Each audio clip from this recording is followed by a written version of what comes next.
Buenos días, buenas tardes o buenas noches. Un saludo cordial a nuestros colegas del tercer taller internacional de estudios socioreligiosos. Una alegría que se organiza en la Universidad de Cienfuegos, en Cuba.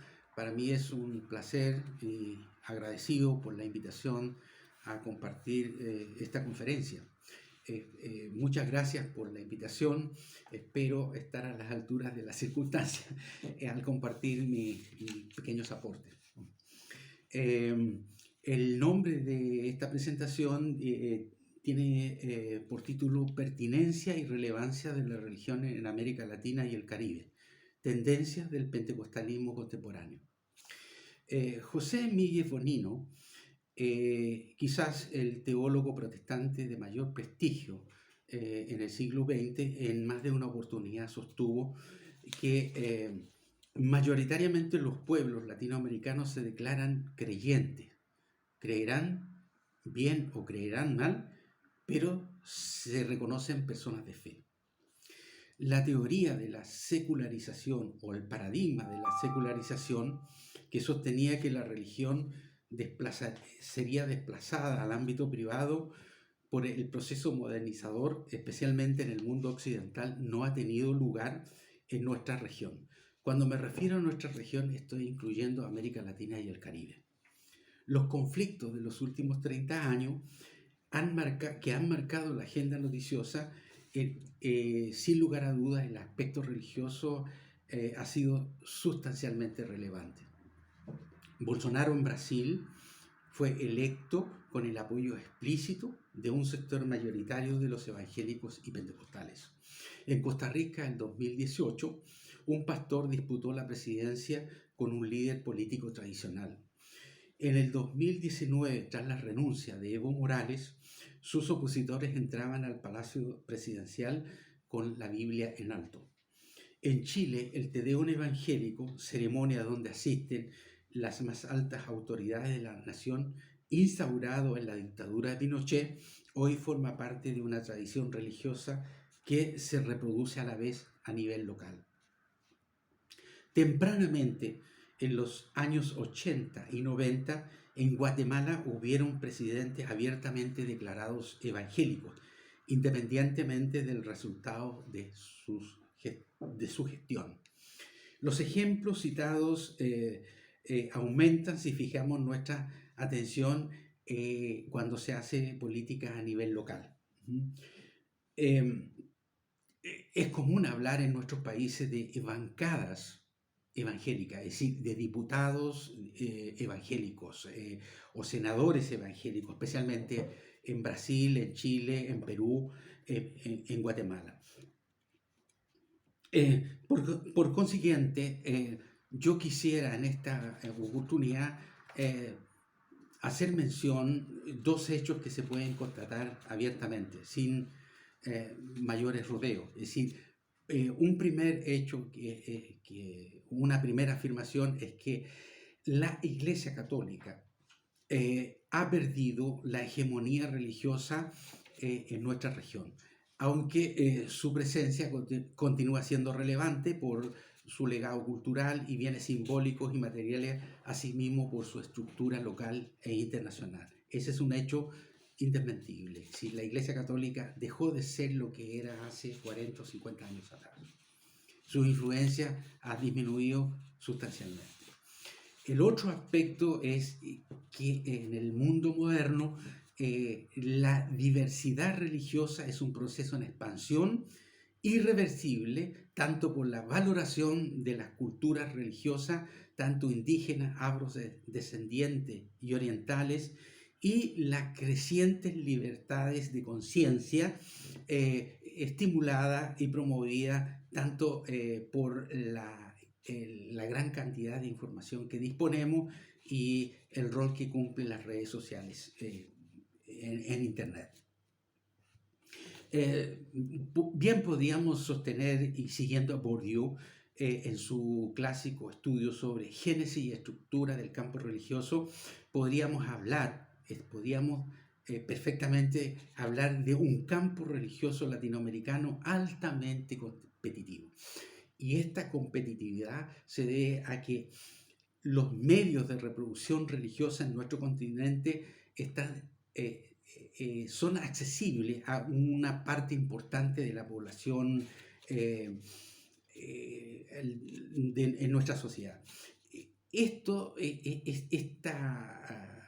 democratización, este acceso libre a los medios de reproducción religiosa, se potencian cuando los actores religiosos abiertamente y frecuentemente, y esto va en aumento, es una tendencia, participan en política partidista. Por razones de espacio, me voy a referir a la presencia evangélica protestante, eh, específicamente al rol de las iglesias pentecostales en nuestro país. Es decir, las iglesias protestantes que ingresaron en el siglo XIX, primero acompañando el capital británico y luego el capital norteamericano, tuvieron escasos resultados desde el punto de vista numérico en el siglo XIX. La visibilidad del protestantismo se va a hacer, se va a palpar una vez que surge e irrumpe el movimiento pentecostal en 1909 y 1910 aproximadamente. A partir de ahí hay un antes y un después de los protestantes en América Latina.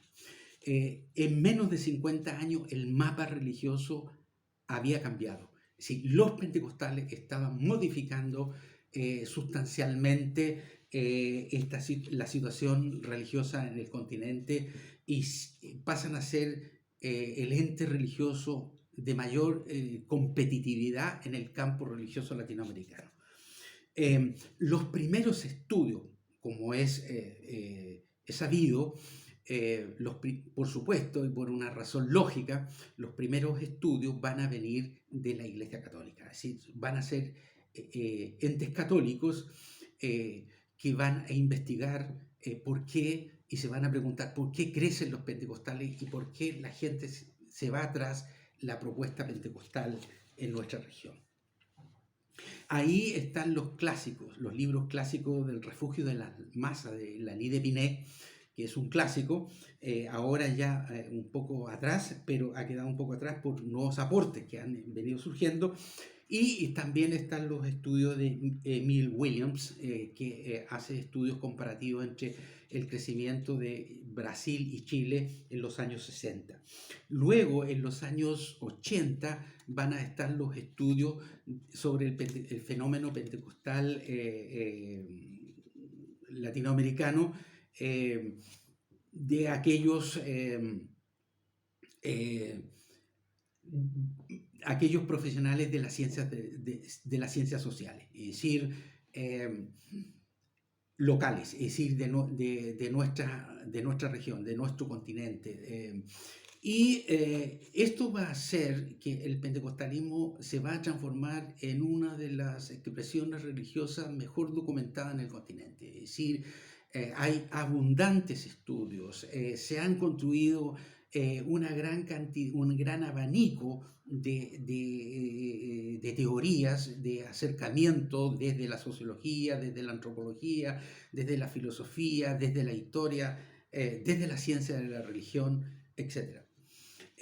Por lo tanto, hay un corpus abundante, rico en estudios, en información, en documentación, pero sin embargo no hay todavía una teoría que defina en toda su magnitud qué es el movimiento pentecostal. Eso todavía no lo hemos alcanzado.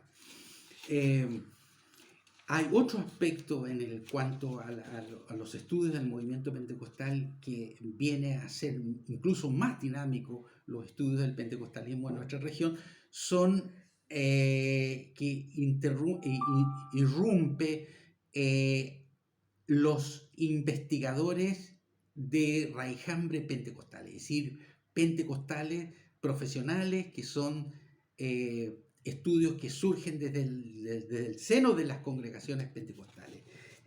Sociólogos, antropólogos, historiadores, filósofos pentecostales que están realizando estudios que nos enriquecen más sobre el movimiento.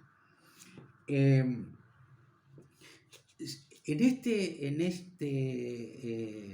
esta conferencia quiero abordar dos temas, si el tiempo nos permite. Es decir, uno, que afirmar o tratar de demostrar que el pentecostalismo es un movimiento y no es una institución religiosa, ¿ya? Eso es un aspecto que quiero que consideremos en nuestras investigaciones y en nuestros aportes. Y el segundo aspecto es cuáles son las tendencias del pentecostalismo en nuestra región. Pues el pentecostalismo es un movimiento y no es una institución. En América Latina no existe un Vaticano pentecostal. Pese que al interior del movimiento pentecostal existen iglesias altamente complejas desde el punto de vista administrativo, con una estructura que les permite funcionar como una empresa altamente burocratizada, una empresa religiosa, como es, por ejemplo, la Asamblea de Dios, que tiene su sede principal en los Estados Unidos, la Asamblea de Dios, Iglesia de Dios, Iglesia de la Profecía, Iglesia Cuadrangular. Ahí hay un pentecostalismo de origen norteamericano altamente burocratizado, con una estructura eclesial muy sólida, muy estable. Y por otro lado están las grandes iglesias pentecostales que surgen a principios del siglo, como la Iglesia Metodista Pentecostal de Chile, la Iglesia Evangélica Pentecostal en Chile, la Iglesia de Fe Apostólica en Cristo Jesús en México, solamente por mencionar algunas. La lista es larga.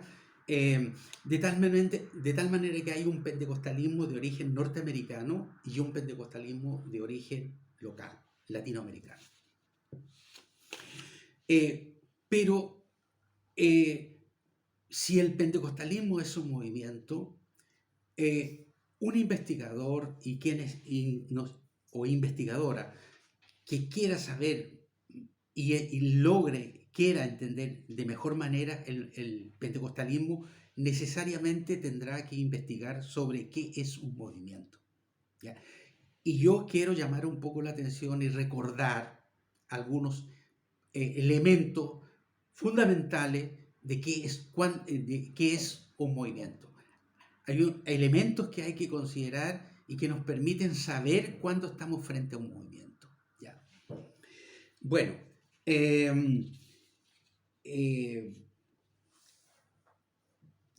nos parece fundamental para actuales y futuros estudios del pentecostalismo concebirle como un movimiento más que una institución religiosa.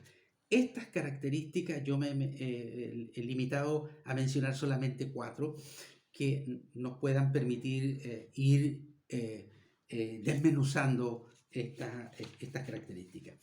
Desde todo movimiento nace y trae consigo la protesta, la crítica a lo establecido.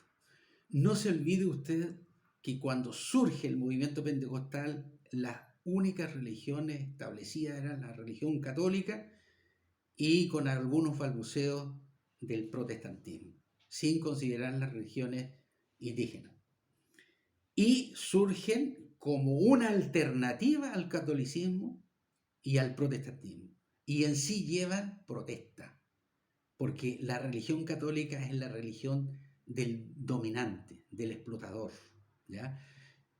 Algo parecido con el protestantismo, que el protestantismo hasta finales del siglo, hasta entrado del siglo XX, tenía un rostro eminentemente extranjero. Entonces, todo movimiento, y en este caso religioso, lleva consigo un elemento de protesta que hay que considerar en nuestras indagaciones, en nuestros estudios. 2. Irrumpe con nuevas propuestas, idearios o utopías que atraen a los seguidores. Es decir, hay algo nuevo, hay una nueva propuesta, un nuevo mito fundante, nuevas utopías, nuevos sueños, ¿ya? Que hacen que el movimiento adquiera dinamismo. 3. Con cierta facilidad, sus dirigentes o conductores son sobrepasados por las bases, dando lugar a la atomización, división y multiplicación de nuevos grupos contestatarios. Es decir, todos sabemos con la facilidad que se fraccionan, se atomizan los grupos pentecostales. Es porque estamos frente a un movimiento, no frente a una institución. Cuarto, los distintos grupos se organizan en torno a objetivos comunes que comparten la utopía o ideario del grupo originario. Es decir, ¿cuál es la utopía? ¿Cuál es el ideario original? La pentecostalidad, ¿ya? Esa experiencia de Pentecostés donde las masas pueden acceder libre y espontáneamente a los dones del Espíritu, ¿no? Bernardo Campo hace un trabajo excelente que yo recomiendo que se busque conocer e investigar. Bernardo Campo es un teólogo peruano que ha acuñado el concepto de la pentecostalidad y los pentecostalismos. No, por razones de tiempo no puedo entrar en mayores detalles, pero dejo ahí planteado eso del concepto de pentecostalidad y los pentecostalismos de Bernardo Campo. La segunda idea que quería compartir es sobre cuál es el futuro del pentecostalismo en América Latina. Ese es un tema que me interesa compartir algunas tesis que he venido elaborando durante estos últimos 10 o 20 años. A partir de la experiencia, a partir del comportamiento de los líderes, en los últimos líderes pentecostales en Chile y en otros países de la región, uno puede proyectar hacia dónde va el movimiento pentecostal. Especialmente el comportamiento en momentos de crisis, ¿ya? En momentos difíciles, donde los pentecostales por a veces razón han aparecido en la escena pública, ¿ya? Han intervenido en momentos de crisis, lo habrán hecho mal, lo habrán hecho bien, pero han intervenido. Y pasan a... en ese aspecto hay que considerar los estudios de José Casanova, que habla en su libro Religiones Públicas en el Mundo Contemporáneo. Él sostiene que en momentos de crisis los actores religiosos, a partir de varios estudios de casos en el mundo, Polonia, Sudáfrica, Brasil, Estados Unidos, cuando hay crisis, intervienen actores religiosos con el interés de contribuir a solucionar un problema, pero luego que ese problema se resuelve o la crisis pasa, entonces se regresa a lo que le es propio al actor religioso. Es importante conocer los estudios de José Casanova. A partir de esa experiencia, yo puedo sostener que podemos sostener que hay un pentecostalismo en proceso de burocratización, de institucionalización. Es decir, nos encontramos y es perfectamente visible un pentecostalismo altamente complejo en lo administrativo, en lo eclesial y lo político. Eso es por un lado. Uno se puede encontrar cada vez más con iglesias altamente estructuradas social y eclesialmente.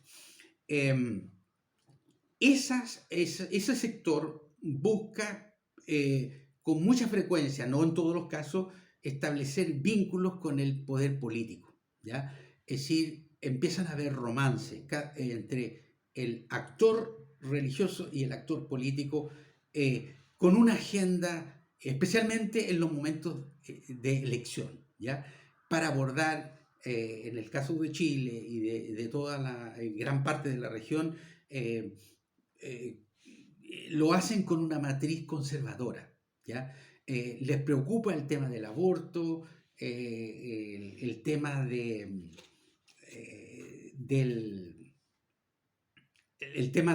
de la unión civil de personas del mismo sexo, el divorcio, la eutanasia. Esos son los temas que les llaman la atención y les gusta, que ponen sobre la mesa para conversar con el actor político. Y hay experiencias variadas y que sería muy interesante pesquisar ese aspecto. La segunda tendencia es de un pentecostalismo popular. Es decir, cada vez hay, así como crece un pentecostalismo altamente burocratizado, estructurado, hay un pentecostalismo popular, marginal, que se forma a partir de personas que rompen con las iglesias establecidas y crean sus propias comunidades en las periferias de las grandes ciudades. Ese es un fenómeno en expansión irreversible en América Latina. A medida que aumenta la pobreza, la miseria, y mientras las iglesias se institucionalizan, se burocratizan, y se van creando, nacen nuevas propuestas de personas disconformes con los líderes y crean sus propias comunidades en forma autónoma, con una teología, por así decir, una religiosidad oral. Digo popular porque la estructura de la religiosidad popular es que las personas, el pueblo, busca establecer una relación directa con la divinidad y que esa relación con la divinidad le preste un beneficio, ¿ya?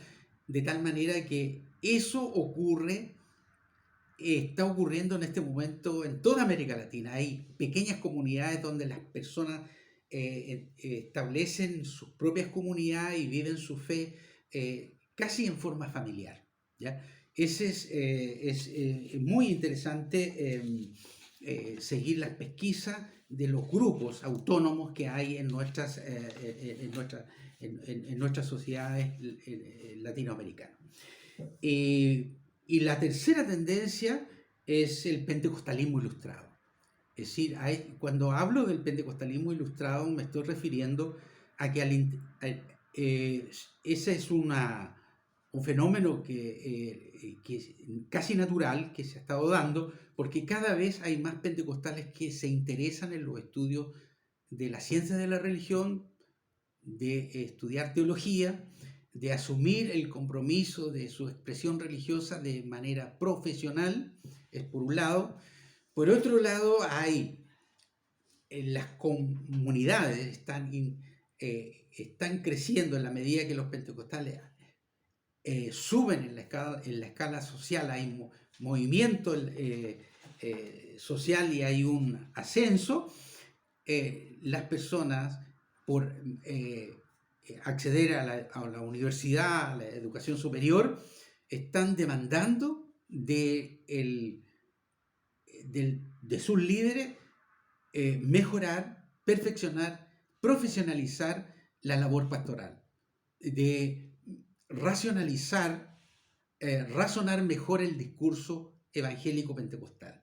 Entonces, eso está dando espacio a que se forme una intelectualidad pentecostal.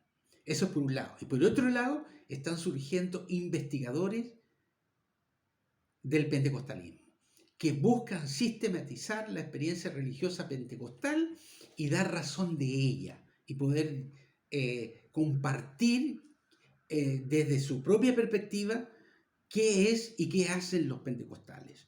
Entonces, ahí hay un aporte importante en los últimos 20 años y uno de ellos es, por ejemplo, la Red Latinoamericana de Estudios del Pentecostalismo, RELEP. ¿Ya? Bueno, para finalizar, porque ya el tiempo me pilló, por así decirlo, como decimos en Chile, quiero terminar esta conferencia con una cita de Habermas. Dice, pero antes de la cita de Habermas, quiero, a modo de conclusión, leer lo siguiente. El pentecostalismo popular será una vertiente autónoma, profética, esperanzadora y factor de renovación del pentecostalismo latinoamericano en la medida que el sector ilustrado, moderno o profesional del movimiento preste atención a sus dinámicas y se dé una relación dialéctica entre lo popular y lo profesional, donde haya una mutua valoración, donde lo popular y lo profesional se encuentran. Y aquí cito a Habermas. Él dice, las prácticas religiosas y las perspectivas que ofrecen siguen siendo fuentes importantes de valores que nutren la ética de la ciudadanía. Para que ese potencial capital semántico de las tradiciones religiosas enriquezcan la cultura política, hay que traducirlas a un idioma secular y a un lenguaje universalmente accesible. Tarea que recae no solo a los creyentes, sino a los no creyentes implicados en el uso público de la razón. Tales esfuerzos, eso lo sostengo yo, en consonancia con lo que dice el filósofo, tales esfuerzos llevarán a la religión a ser algo más que obvio. Muchas gracias por esta oportunidad. Espero verlos en algún momento personalmente en Cuba. Gracias.